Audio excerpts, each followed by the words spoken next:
ভয়ঙ্কর ভূমিকম্প থেকে প্রাণে বেঁচে গেল দীপা। 20 বছর পর দেখা মিলল তার। অনুরাগের ধারাবাহিকে দেখা যায় ছোট্ট সুদীপা এবং সুরূপা অতনুবাবু এবং হিমাদ্রি বাবুর কাছে বড় হতে থাকে।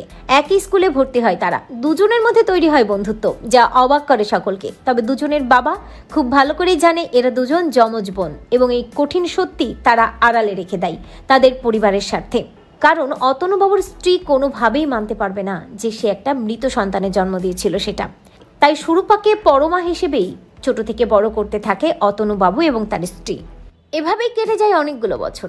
আরো বড় হয়ে যায় সুদীপা আর পরমা। দুজনের মধ্যে বেশ ভাব বন্ধুত্ব থাকলেও দুজনের আসল পরিচয় কেউই তারা জানে না। একদিন হঠাৎ হিমাদ্রি বাবু ওই সুদীপার গলায় যে লকেটটা ছিল সেটা হাতে নিয়ে ভাবতে থাকে, আমি যখন সুদীপাকে পেয়েছিলাম তখন ওর গলায় এই লকেটটা ছিল। এটাই হয়তো ওর পরিচয় পাওয়ার একমাত্র সূত্র। তাই আমি এটা খুব যত্ন করে রেখে দিয়েছি। যদি কোনোদিন প্রয়োজন পড়ে সেদিন যেন আমি আমার মেয়েকে তার আসল পরিচয় জানাতে পারি।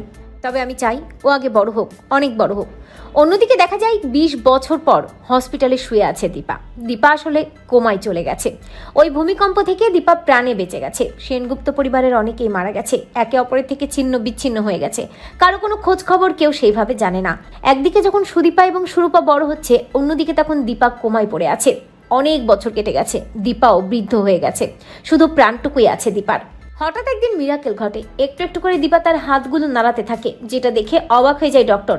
এবং ডক্টর নার্সকে বলে, সিস্টার, আমার মনে হচ্ছে পেশেন্ট সাড়া দিচ্ছে।